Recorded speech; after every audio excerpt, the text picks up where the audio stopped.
So we have a confirmation with a second opinion that he definitely has prostate cancer.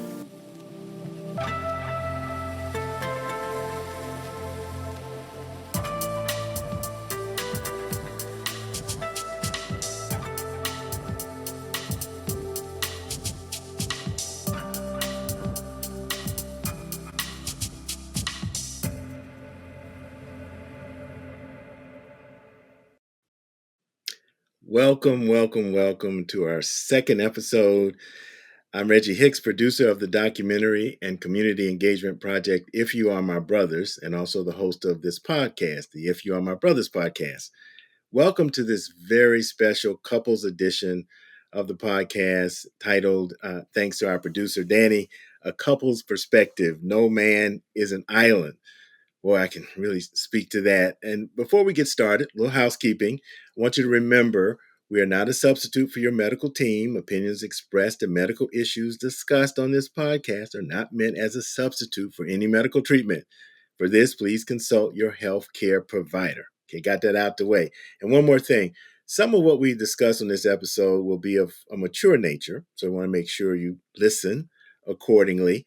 This is a very important episode, particularly for me. And it's one that, we as men shy away from.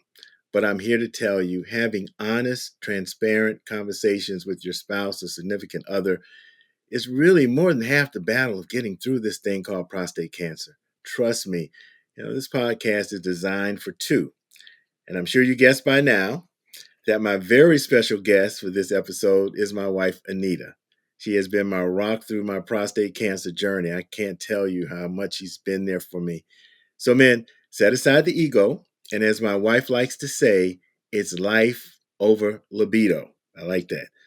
So, we're here for your questions. So don't be shy because this is real life. And remember to please like, share, subscribe.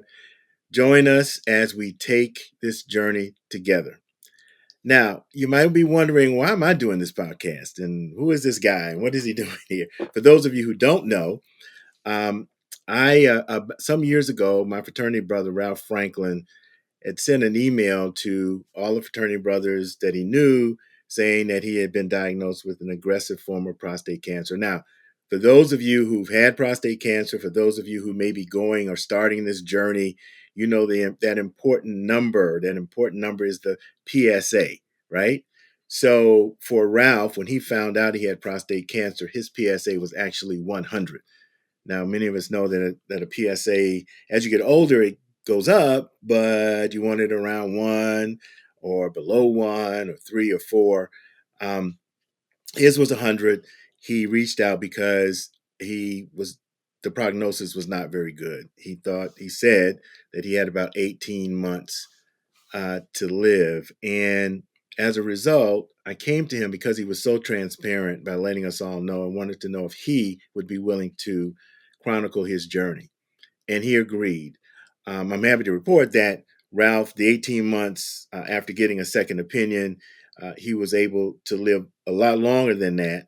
And also, during the course of my chronicling Ralph's story, I was diagnosed with prostate cancer. Now, that just goes to show you the odds, particularly among African American men. It is some say 1 in 4, 1 in 5. Let's just face it. If you get 20 people in the room, there are 3 or 4 guys in the room that probably maybe have prostate cancer. So the odds are not in our favor. And in this case, doing this documentary, now I became a part of the journey. And so we have the documentary now, and it's a part of our community engagement efforts. And we're also reworking the documentary to update it because there's so many more things that have happened, particularly in my journey over the last couple of years. Let me just say this about this particular episode. We're going to be talking, Anita and I, about this from sort of my perspective, in that I decided as a treatment option to have the prostate removed. Now, there are other treatment options, and future episodes we'll be talking about that.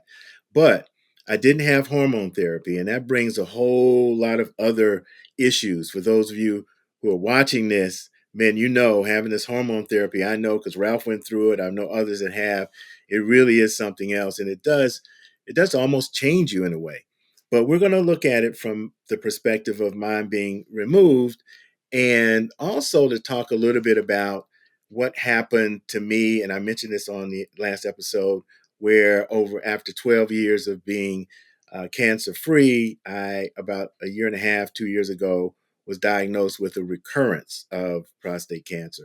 So we're going to talk a little bit about my treatment as it pertains to that going forward, and kind of how that affects us as a family as well. So just wanted to kind of give you that perspective.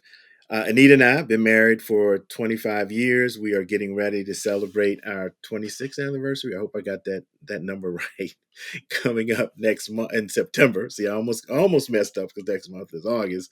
But in September we will be celebrating 26 years, and possibly in September we'll be celebrating our new granddaughter, first time grandparents. So we're all excited. September is going to be a big month. Without further ado, let me bring in my significant other, my rock, my love, Anita, who's been standing by backstage. So I guess Danny, you can bring her in now, so we can. There she goes. Hello, Hello, Anita. hello, Reggie. Welcome to the very second episode of If You Are My Brother's podcast. And I know we've been kind of talking about this for a couple of days, though I will say we didn't really have time to go with questions. So this will be like, starting out kind of new for you. Um, Before we get started, you want to just tell our audience a little bit about yourself? Because I already know. Well, I work in a certain segment of healthcare. I'm a licensed master social worker. I have been with Reggie 27, 8 some odd years, 29 years, I'm not sure. Yeah, but And now let's just make sure that the number of years we've been married is correct. okay, the I said number of 20 years we've been 25, married going on is 26. correct. We have been married for 25 years. Oh, okay. I just want to, This yeah, year we yeah, will celebrate our 26th wedding anniversary. Yes. Yes. yes. Okay. All right. Anything else you'd like to say about? No, not at this time. No. Okay. All right. All right. Well, let's just dive right into it, and want to also encourage you, if you have any questions, please, go ahead and put them in the chat. Reach out to us, and we'll be happy to answer them or give you our opinion, because this is open. We're going to be transparent as we can be. Um, what was your initial reaction to my diagnosis? And what were your first thoughts and feelings? And I will preface this by saying we got some of that on camera because we were filming Yeah. when that announcement was made, which you just saw at the beginning of the show. We opened the show with it. But I never really asked you about what was going through your mind. Well, it's been a number of years, but if I remember correctly, I'd have to say fear Mm-hmm. was one of the emotions, uncertainty. Mm-hmm. I Mm-hmm.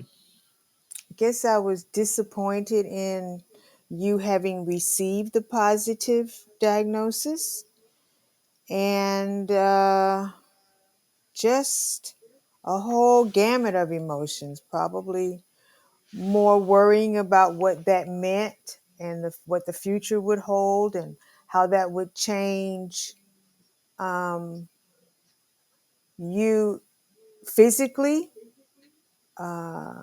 I would say us as a couple, just what that whole diagnosis would mean. Yeah. Yeah. Did you feel like our life would change as a result of that? I wasn't sure how it would change, but I did feel as though it would change in some ways. I did. I knew that it would Mm-hmm. change. I just wasn't sure how it would change or what it all meant. Yes. And you talk about your fears, I guess your biggest fear was knowing that this just wasn't going to work. Huh? I mean, was that I wouldn't be here? That was my biggest fear, was would it mean that you would no longer be here? Was it a Hmm. diagnosis that would end in death? Um, Hmm. would it be slow and painful?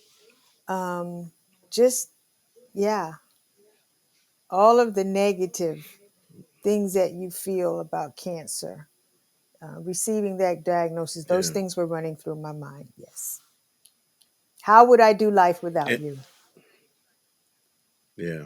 Yeah. That's I think that's for a lot of spouses, significant others, and for us going through this. That's the kind of main thing. And I want to say that a lot of times we as men, we know there may be something going on and we don't want to address it because we don't want bad news. The problem is if you let it go, particularly with prostate cancer, if it's inside the prostate, you've got the success rate is really, really high. It's when you leave it alone and it gets outside of the prostate. We're going to talk a little bit about that as well. That's when it can get dangerous and metastasize. So don't put it off. If there is something, Yeah. even if getting a biopsy is important. And we went through that process, right? I mean, because for us, I mean, Yeah. there was an indication with the PSA going up, but I had like a biopsy, and the doctor walks in the door. We have it on camera. Um, did you? I knew what was coming because the doctor had his handful of stuff in this, and I'm like, okay, he didn't have just a sheet of paper, so I knew the process because I've been following Ralph. But for those minutes that he before he made that declaration, I mean, what was going through your mind? Well, I was very nervous. I didn't know what to Hmm. expect until he said the words. And Hmm. as seen on camera, when he did make the declaration, it caught me, I won't say totally off guard because I had tried to prepare myself, but you never really prepared, for that kind of news. I Hmm. was prepared in the Right. sense that I had made up my mind that I was committed to whatever Hmm. we had to do or go through, in order for you to have a longer, full life, whatever I could do or contribute to enhance your recovery or make sure that you fared well with this diagnosis. I had already committed, in myself. I made the decision that, if I got to cook different, if I got to, whatever I've got to do to make sure you do well in dealing with the cancer, I had already decided to do. But when the words were spoken, I can't say that I was emotionally prepared. I thought I was, but in reality, it kind of hit me like a ton of bricks. It really did. Um, so at the onset of my diagnosis, what were the initial steps? Did you remember that we took? Did you wish we could have done something different once we got kind of started in this thing? Well, the steps I remember us taking were had to do with a lot of research, if that's what you Hmm. mean.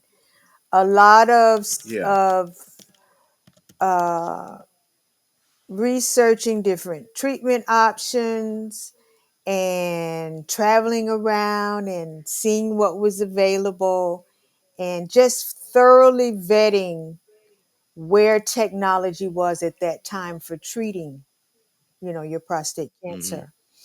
And I would have to Yeah. say I wouldn't have done anything any different, looking back.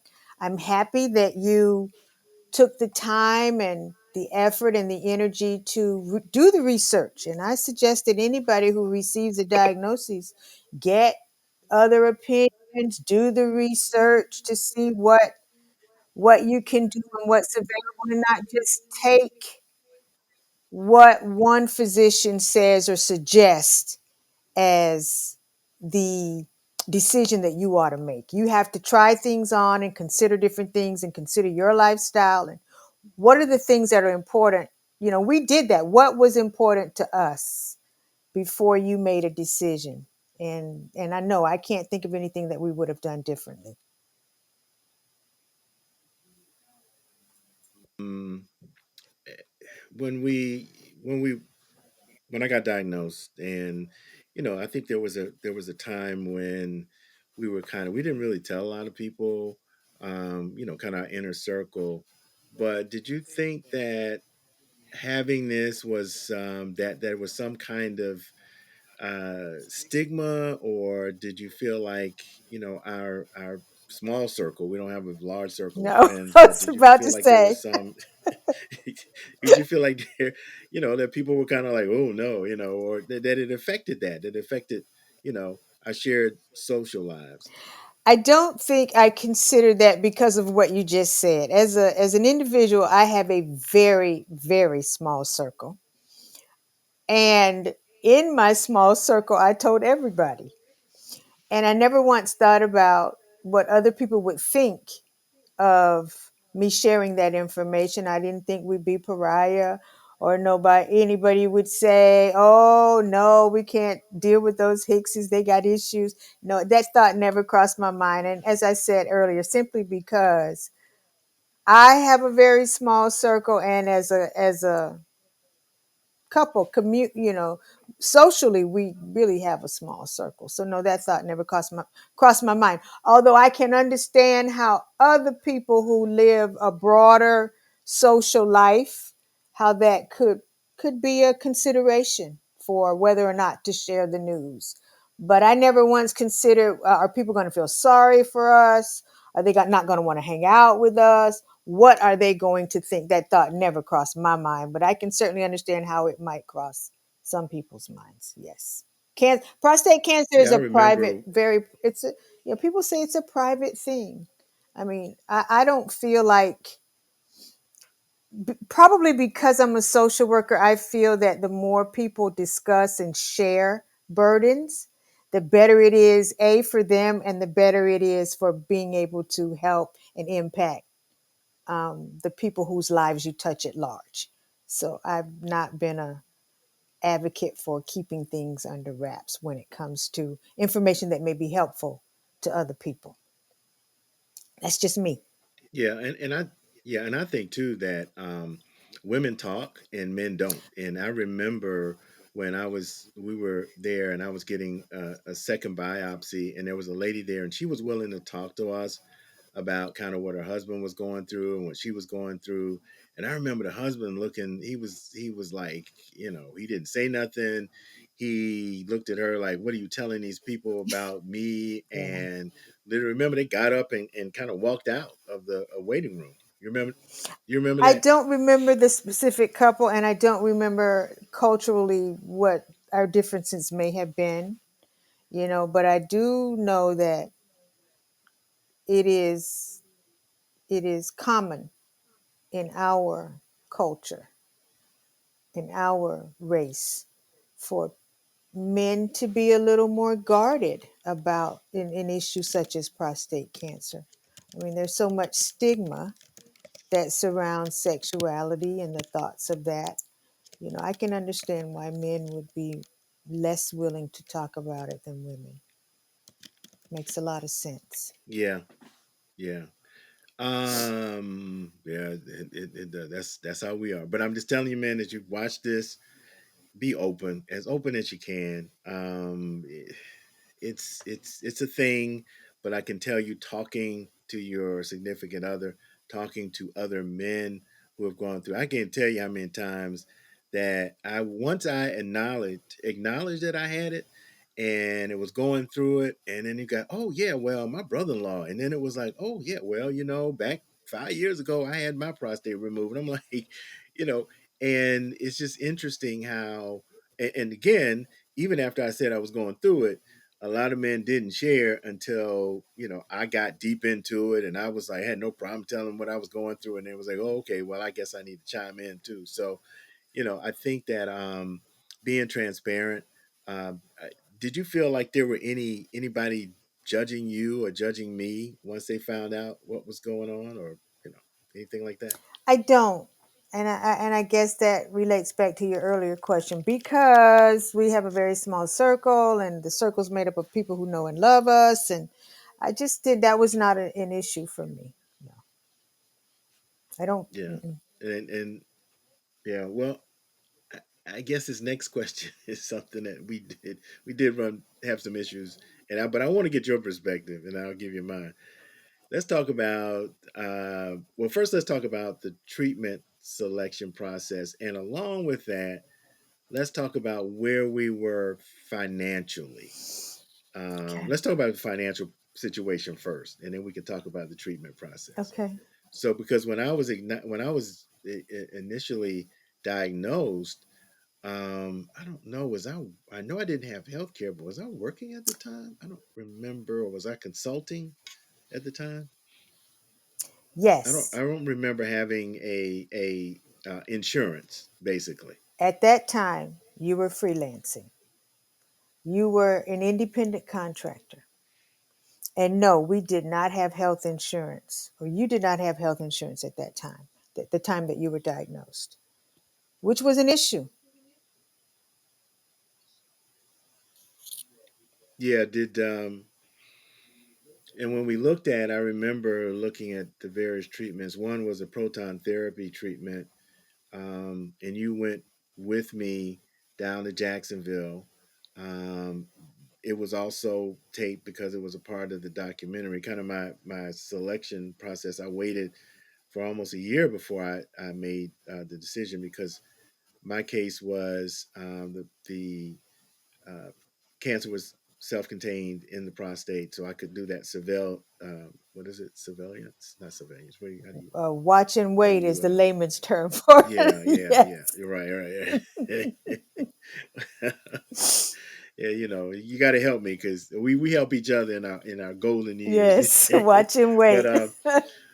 yeah. So anyway, I watched and I waited, but in the meantime, I went around the country, and Yes. when we did different places. But I do remember the proton therapy being very expensive, and really we weren't able to afford it. Do you remember when I did decide that to go with the seed implant, because at the time they were going to give me a deal and we're going to work out something financially? Do you remember that?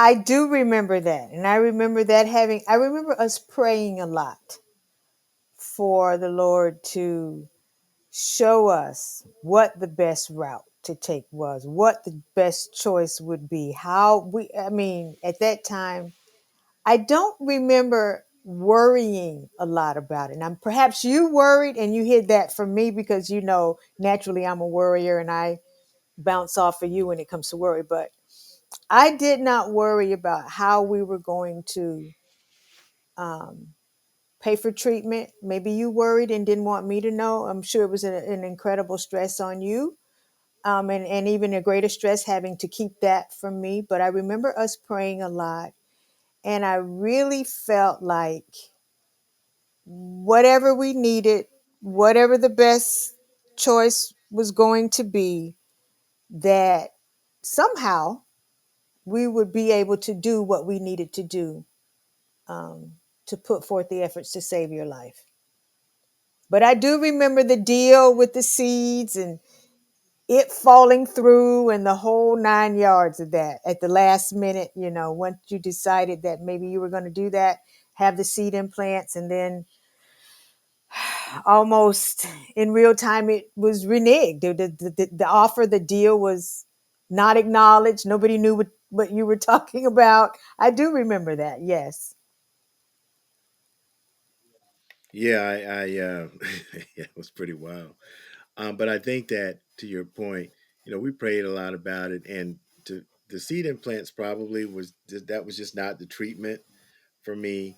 And then later on, and yeah, I didn't let you know because I was really stressing Yeah. over how we are going to pay for it. I know, Regina, my sister, your sister-in-law, actually paid for the first I biopsy remember. for me to go, because I was what they call the infamous self-pay. Yeah. There was also not as many options for financial assistance as there are Right. now. I noticed in my research there are a number of different places and organizations that are kind of providing this mutual aid to try to help with the cost and working with the provider to get the cost down. But yeah, for me, it was like, oh, okay, so what now? And then just deciding to go and first of all, I think not for a lot of men, and I'm gonna tell you, I'm talked a little bit about this last time.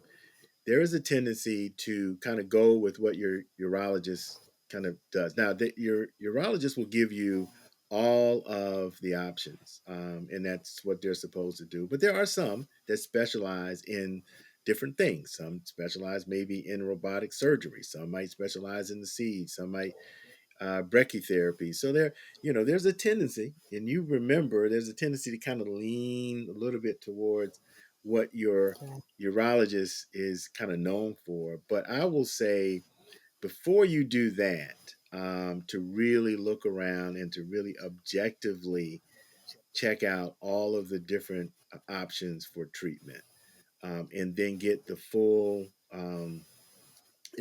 information so you can sit down. Do you remember when we sat down? What was that like? We were at the table. I think we even filmed that about the selection process for treatment. I remember seeing the footage, but I don't remember exactly what I felt at that time. But I was going to say, when the seed implant deal fell through, I didn't worry because, as I stated, I figured, well, maybe that's not the treatment that you're supposed to have. I said, um, I'd like to say what I do remember, though. I do remember, and I may be jumping a little ahead. I do remember when, at that time, even people with health insurance, there were all kinds of ways talk about pre-existing. There were all kinds of ways that you may not have been able to get treatment even if you had health insurance at that time, because at that time that was pre um, including pre-existing conditions. Yeah, I remember that. That was the big issue. Yeah. Um, yeah, that we kind of had to work through, and then that kind of, I don't. It wasn't Obamacare at the time, but I do remember the pre-existing condition did not come into play when I did decide on treatment, which was great. And thankfully, I got a full time job, and to your point, they covered it. They covered whatever treatment I decided to get, making the treatment a lot more affordable than we had in the past. But I remember us sitting in a little place downtown, and we had all the brochures. And Yes. were you surprised at what? Because we kind of decided. Do you think? Well, first of all, let me ask you this: do you think we decided together, or do you think you let me decide and then kind of went with it? I don't remember, but what I can say is, knowing my personality, I probably made my decision and let you think it was your decision, hoping that's what you chose, because I'm a very pragmatic person, and my thing would have been to just take it out. If it's causing me issue, take it out. That's just the kind of person I am. And so I don't remember whether you made that decision stand alone on your own, or whether I was just kind of willing you to make the decision to just, you know, have it removed. Yeah, I think you probably, I think it was a little of both, but to be honest with you, because taking it out was like at the bottom of my list, Okay. just because I didn't want to wear a catheter for a week and all. Matter of fact, that's a good segue into the fact that I did make that decision Yeah. based on, you're kind of pushing me a little bit, maybe. After surgery, there were some physical changes. Yeah. Let's talk about that first week, because I don't think I didn't realize how, I won't say incapacitated, but I was kind of moving a little slow, and I Yes. had a catheter. And what was that like for you? That after the surgery? The first week was tough. There's no other way to put it. You had a catheter. You couldn't really move around or get up and do a whole lot for yourself. Um, I had to empty the catheter bucket or pan or whatever you want to call it. And I mean, there was times when it leaked and it didn't. I don't know. It was tough. I would just say it was a tough first week. Um, but as I had stated earlier, I was committed to do whatever I had to do. But it was tough. It was tough. Number one, to see you incapacitated in that way, and tough on me having the responsibility of not only feeding you and making sure you got medication on time and all of the things that go along with caregiving, but also having to service the catheter. That was tough. Yeah. Yeah, yeah. Did you see any? Did you think you had to deal with any changes in my personality or changing in my attitude? Did you notice any Yes. of that dealing with the physical, but also, the kind Yes. of mental part? Yeah. What Yes. was that like? Because Well, I don't remember that. I don't remember. I just remember, hey, it's going through it, but I'm pretty sure I wasn't like myself for the most part. you were not yourself. You were frustrated because you were incapacitated and you were not accustomed to dealing with being incapacitated and having to depend on someone else for things of such a personal nature. Even me. I mean, you and I, we down, but yes, your personality, you were a little short and frustrated, and you weren't yourself because you weren't feeling like yourself and you couldn't do for yourself like you're so used to doing. So yes, you did. There was some rocky time with your emotions were all over the place. I mean, it was tough. Oh, okay. Well, sorry about that. You know, I know I never thought about it. I was just trying to, but I was probably a lousy patient. I do You, remember that I am you anyway. were and continue Um, to be a terrible patient. yeah.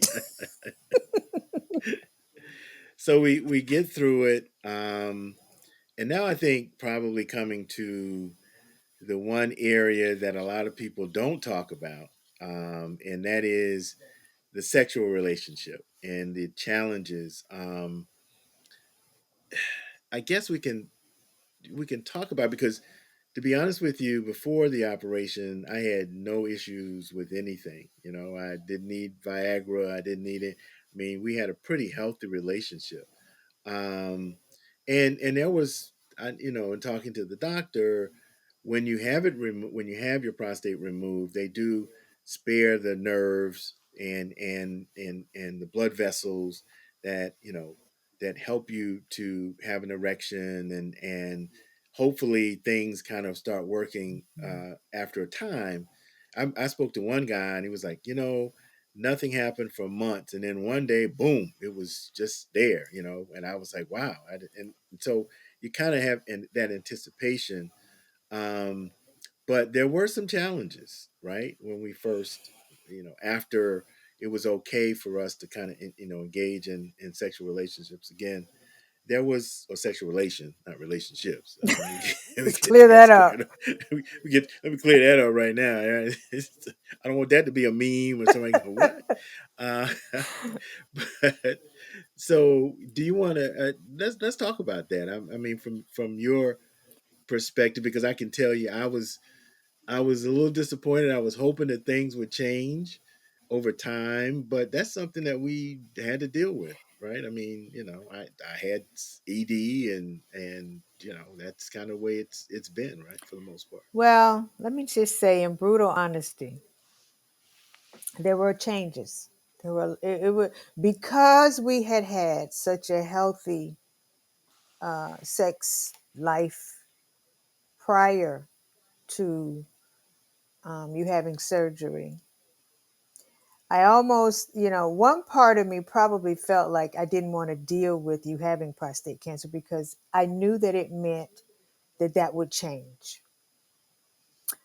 But when it did change, because our foundation was so strong, because we had already had many years together and where I was thoroughly satisfied I had no doubt that even though I knew it would change, it would be different, but I had faith that it would still be satisfying.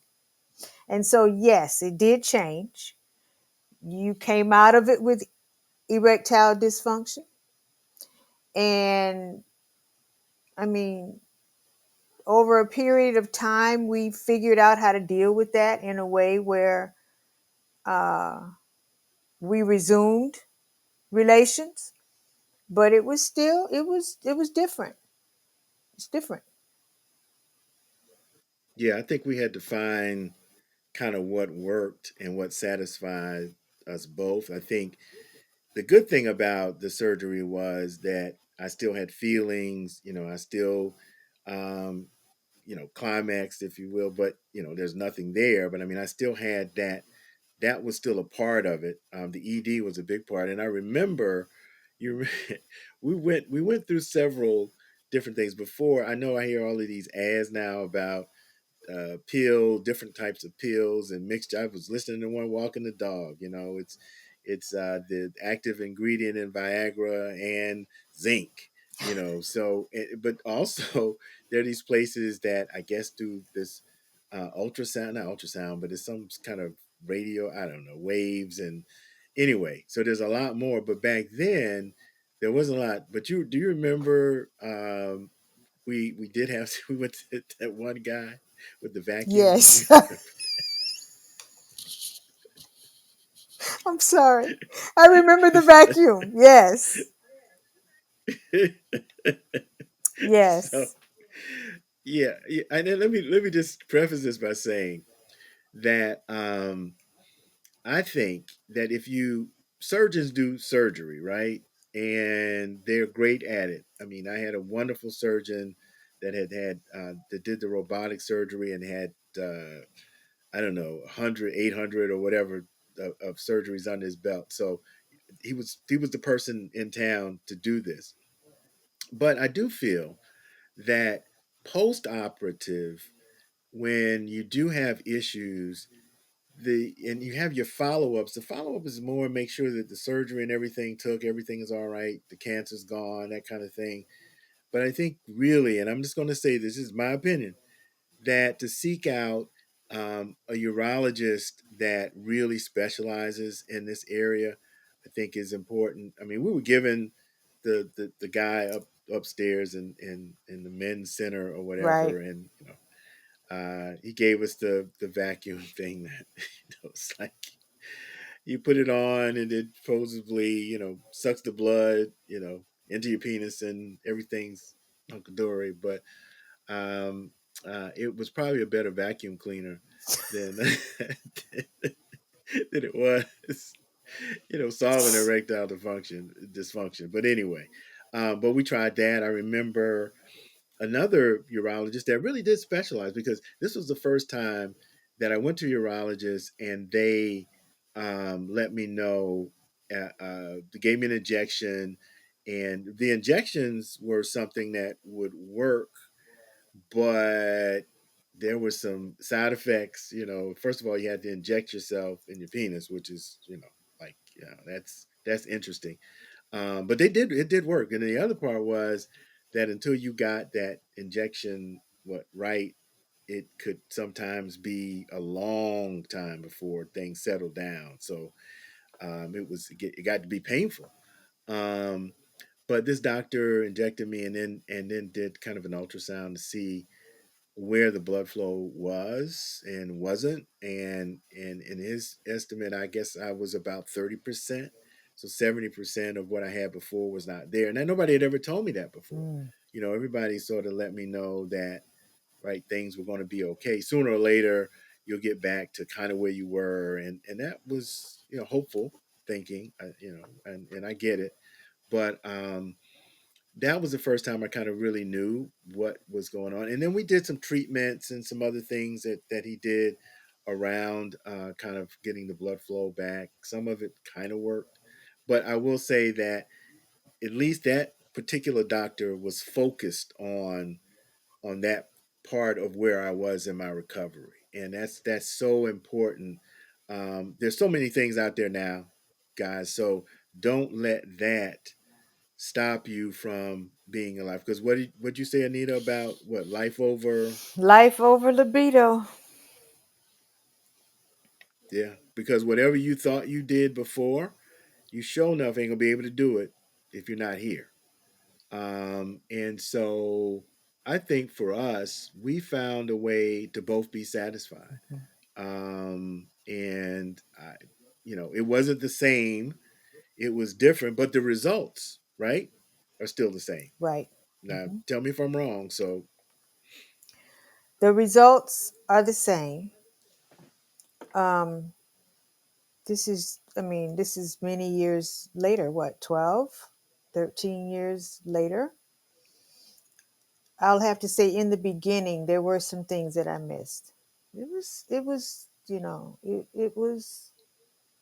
It required intentionality in the beginning. Doesn't so much now, mhm. but in the beginning it did. There were some things I missed and mourned the death of, you know,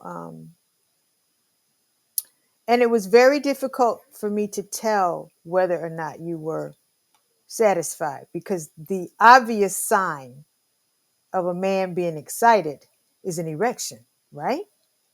And so when you lose that, how do you gauge how it's going, what you're doing? Is it working, right? Did you did you do it right? Okay. Without an erection, Right? it's Yeah. very difficult to judge that with a man. So without the erection, there was some times where I just, I didn't know. You could say yes, it was good, but I didn't have that outward sign, um, to confirm that you were still engaged in that way. And to be quite honest with you, I missed that outward sign. That was one of the things I missed. Mhm. Yeah. Well, when I did, when I said I did, I did. But yeah, I think that was, it's funny that you said that you sort of mourned that loss. Yeah. And how long was it before you kind of felt like um, we had found that groove, but differently? I don't remember at what point. I mean, like I said, it's been years. Um, it took some time. I mean, once we resumed sexual relations, it worked. We were both satisfied, but it did take some time before it was effortless again. Before it felt totally, what's the word I want to use? Spontaneous and normal. It took some time. Um, for quite some time, I missed the feeling of, not necessarily as it relates to having sexual intercourse, but just on a daily basis, the natural bodily function of you having an erection. Say, just first thing in the morning, right? That's what a man does. A man has an erection, and all things of that nature that may not have been so much related to sexual intercourse, but related to you or being a man and having the normal functions, you know, of a man. I did miss. I missed for quite some time. Yes. So, what would you tell women or significant others who may be experiencing this, or who may be afraid that once their person goes through this, that's going to maybe be a deal breaker? What would you tell women to move on and to work through this, Well, or other significant I others? would Sorry. have to say that love, if you love somebody and you rather have them here than not, then I won't say it's a small thing, but it won't be the most important thing. What's most important is that, as I said, you choose life over libido. Because I knew for me, I would rather have you here than to not. And I knew beyond the shadow of a doubt that I didn't want anybody else. And that's the decision only the two people can make. So if you're at that point, then you decide that it's more important to save your life, your spouse's life or your significant other's life, than it is to have uh you decide that maybe you have to step out of your comfort zone and be willing to do that and find other and new ways to relate to one another sexually. I mean, there are all kinds of ways, and things can happen on either side that prevent what you're used to. I mean, life changes. That is a given fact. That is the only constant. And even if without prostate cancer, eventually the two people will change. If they decide to be together and stay together and age together, there will be changes. So I don't know. You just have to make a decision that the changes are not more valuable than the two of you remaining together. Yeah, I think and that's extremely important. And it kind of for us, it just kind of evolved because we never stopped loving one another, Right. and so it was just making adjustments. Things happen with you on your end, and as we get older, we both have to make adjustments. But I think the most important thing is that we got through it together, and also just being honest and open and talking about it. I know some men and women too don't just really want to even discuss this particular issue, but it does. If you're awkward about it, after you get over it and really sit down and also determine what kind of excites the other your partner, and satisfies your partner, and then you kind of work through it.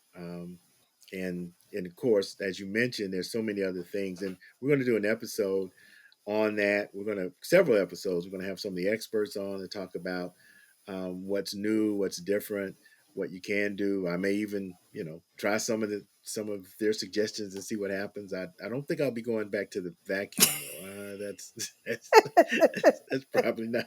It's probably not on the list. But yeah, and then we'll be talking to other men who have gone through it, and some. It's funny because when you talk to a guy who's gone through this, I'm telling you, almost 100%. Everybody say, "Oh yeah, man, I'm back. I'm back." I'm good. I'm good. And I will say one thing that Ralph told me about going through this process is, and I'm sure there may be some out there, a small percentage that are 100%, and it was like boom, nothing happened. He said, but going through this, you are not ever going to be 100%. You might Mhm. be 90, you might be 80, but it changes. You're going to change. There is something, particularly in your body, that now is not there Mhm. or it's not functioning anymore. So there's going to be some change. And I think to be honest about it, to understand that, but again, not to let that, if you go into it knowing, hey, there's going to be some changes, but I'm going to be here because I will tell you, those that are listening, that men die every day from prostate cancer. Don't be fooled and think that because you're Mhm. okay and there are no symptoms, that they die every day. And we've had some famous people pass away from prostate cancer just recently. So it is important. It is cancer. So that being said, you know, deal with that first.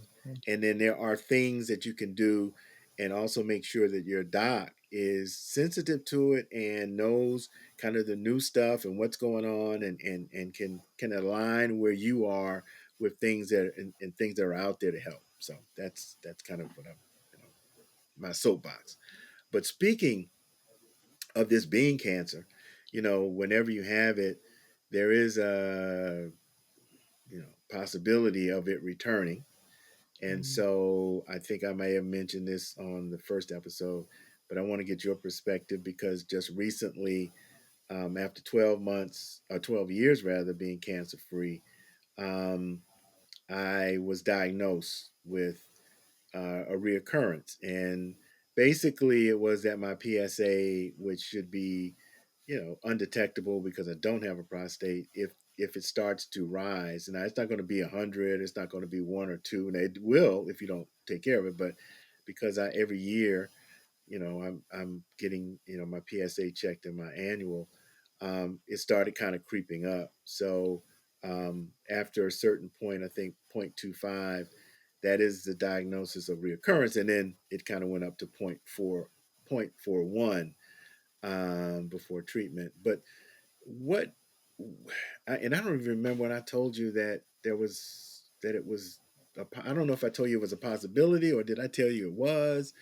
And we went ahead and talked about how you felt when I said to you, like, I mean, I was saying a biochemical reoccurrence. That's what they call it, but it is like, prostate cancer again. So how did you feel about that after 12 years? I don't remember how I felt, Reggie. I don't remember how you told me or when you told me. I just remember, I think I was worried somewhat, but because we had already lived through it once and you had had 12 years cancer free, I don't think I was as taken aback as I was when you got your initial diagnosis. Um, because we communicate so openly, and I think I neglected to say in our last exchange how important it is to communicate. That is what makes things work between two people. You have to communicate your feelings, your thoughts, because we're so close and we communicate on that level. I really wasn't worried. I mean, I was somewhat worried, but I just felt like it would be okay. Whatever you had to do, we would do it. I knew that. And so whatever they said you needed to do to not be sick, I said, okay, what's next? What do we got to do? Let's do it. I was committed to doing it. And that was um, the process that I didn't use before that I was able to use, which is radiation because I had it removed. But I instead of doing photon radiation, I did proton radiation here at the Emory Proton Center in Atlanta, which is probably about what 8 years old, maybe. Before, when we were looking at it for my initial treatment, it was the closest one was in Jacksonville, but we were blessed to have it right here. And and so going through that process, 37 consecutive days, not including weekends, because we got the weekends off, but every day going down, braving the traffic. Sometimes, one time I went in my pajamas because it was like 10:30 at night. Um, what has that been like? um, Going through that process, because that's different than having it removed and you got to deal with at least the initial treatment and the after effects for about a week or two, and then you're on the road to recovery. This is something that was almost a month, over a month, that we had to do that. So what was that experience like for you? I will say that when I heard that you had to have 37 consecutive radiation treatments, that did frighten me because I have a little experience in my family with cancer and radiation. And I really didn't understand fully the difference between photon and proton radiation. Um, that really scared me because I watched my mother go through the photon, I believe it is, old fashioned radiation treatments, and how that ravished and wrecked my mother. And so once I understood that the proton therapy was not quite as debilitating as photon therapy, then radiation, then I took kind of a wait and see stance on it. Having you have 37 consecutive with the weekends off treatments in a row was excruciating in terms of supporting you. It was a roller coaster ride of times that you were to show up to have the appointment times varied. Um, there were times when you were weak and I don't know. It was a challenge to work through this time because of the late nights. There was appointments at 11 p.m. and sometimes we didn't get home till midnight. And I'm due on the clock at 7 a.m. And so it was just, and then having to try to cook and feed you. There was a constant series of making sure you had enough water and that you were hydrated enough, that your bladder was full enough, but not too full, that your rectum was empty, and that you had eaten nutritious, food to help you combat cancer. I mean, that was a lot. And then combined with the fact that, you got time that you can take for sick leave for family, but the process of family medical leave is so user unfriendly until it just almost made you want to throw your hands up and say it's not even worth it, right? So it was a lot. It was a lot. And I was glad. I was very happy to see it come to an end when you had that 37th treatment and you were still standing, albeit weakened. You were still there. And so I was glad when it was over. Yeah, it was a challenge. Uh,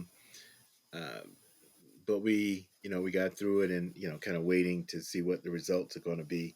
The prognosis is pretty good because it was very early. But I did mention, remember when I said that, when things are outside of prostate, then it could get a little dicey, and so in this case, they were treating the prostate bed because that's where normally any kind of residual issues happen. But it's not a guarantee. It's not 100%.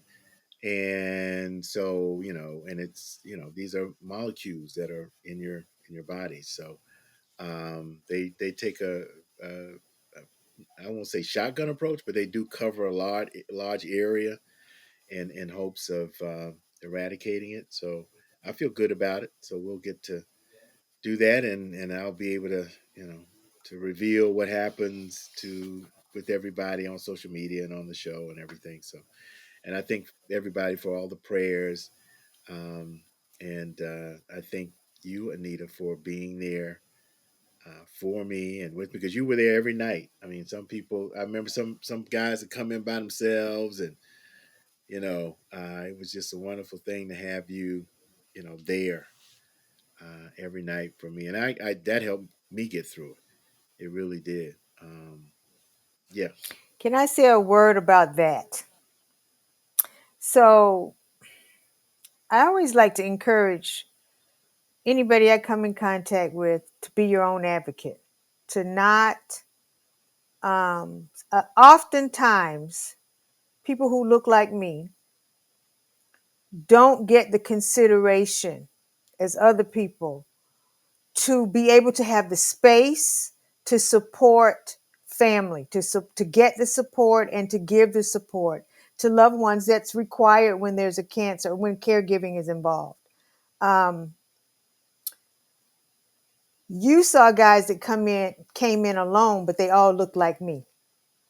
All of the people that did not look like me were accompanied by spouses.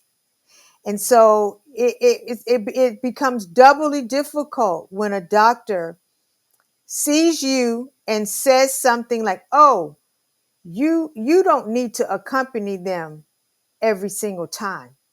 You're sitting there saying, "Why wouldn't I need to accompany him? He won't be able to be his usual self. There'll be times when he's can't do for himself what he normally would. Why would you think that I don't have to be there to support him?" And then it really stings when you see everybody else's spouse there, right?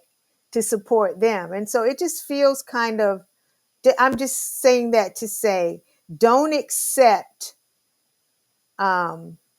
somebody's idea of what you and your family needs for support. Always advocate. You got to advocate for yourself and your family based on what you know is required to keep your family healthy and strong and together. That was a real challenge for me. Yeah. Yeah, and to your point, there are always things on the peripheral that you gotta deal with in going through this.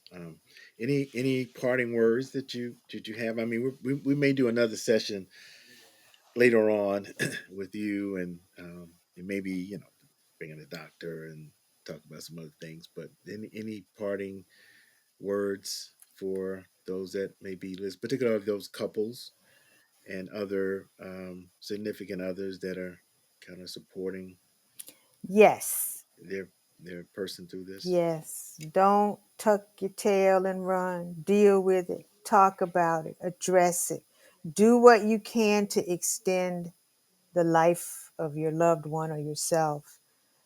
Um, don't give up, and don't feel as though it's insurmountable. Get checked. Seek um, seek help. Communicate with each other and with people who know about what you're going through. Um, I guess my advice would be just to deal with it. I mean, it's not going anywhere, and you not dealing with it is not going to change that. So, in a nutshell, choose life over libido and deal with it, so that you can have longer and more fruitful years together. Yeah, I appreciate it, and I think for a lot of spouses that men can be pretty stubborn, and I know one situation where the wife watched this, heard about this project, and convinced her husband, what is your PSA? He didn't know. He's like, I don't know. And so they got it and started monitoring and found out it was high. And then he ended up having prostate cancer. But he had no idea. And so, I know that word nagging kind of gets in there sometimes, but I'm telling you, listen to your significant other and take the opportunity at least to know this number, because as Anita mentioned, we want you around for a long time. So Anita, thank you for being brave and transparent enough to share our story for the benefit of other couples. I want you to know I love you, and don't worry, I'll get to the dishes after I walk the dog. Just some more housekeeping before we close the show. So, but thank you, Anita, and I will see you in a bit. All right. So I want to thank Anita again.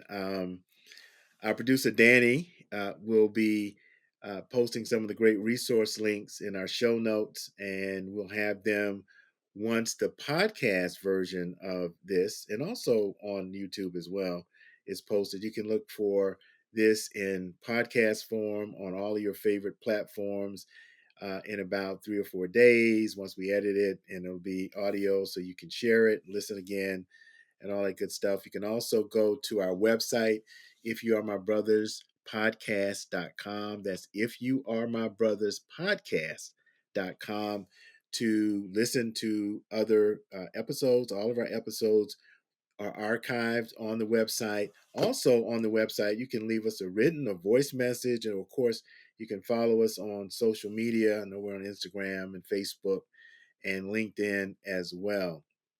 Speaking of that, please follow us, subscribe, and share. And visit the website for the project, If You Are My Brothers. It talks about the documentary. It talks about our community engagement efforts and some other things that we're doing around the country and locally and with other groups. And thank you, Danny. We want you to definitely support us if you can. There are a number of ways. You can scan the QR code. So we're going to keep that up for a little bit. You can visit our website at ifyouaremybrothers.org. You can mail us a check. The address is there. But whatever you can do to support what we're trying to do, not just through this podcast, but also through our documentary and our community engagement. We're here for one thing, and that is to really get the word out and get the awareness out, because with so many things happening on the healthcare landscape today, so many things are going away. It is so important for us, as Anita said, to be your own advocate and to stay on top of these things and to get this thing taken care of early. Don't wait, don't procrastinate. This is something that, if caught early, one, it'll save your life. Two, it won't be as expensive as if you had to go through a whole lot of other procedures. And three, you'll be around for your family, you'll be around for your loved ones. And so we're just here to get the word out. Coming up on other episodes, we'll have some other folk that have gone through this, different stages, different treatments, so you can get really a feel for talking, communicating with other men who have gone through this. We'll have healthcare professionals as well. We'll talk about research and new things that are on the horizon in dealing with prostate cancer. So if you know someone that has prostate cancer or maybe going through it, or even a survivor, survivorship is important. And this show is a lot about survivorship. Definitely share and get the word out, and we appreciate that. We want to say special thanks to our producer, Danny Garcia Pozo, and our digital media coordinator, Jordy Seraphin. We got Jordy and we got Danny. It's great. And to Zach Reynolds at Borkhouse Productions for our opening. We want to thank you so much for being a part of this effort. And if you are my brothers, by the way, is a project of Straight Street Media, which is a nonprofit media organization, and opening eyes to a new vision. That is our theme. That is our slogan. And you can learn more about Straight Street Media at straightstreetmedia.org. So until next time, please share this podcast with your loved ones and friends, because if you are my brothers, we will get through this together. See you next time. Peace.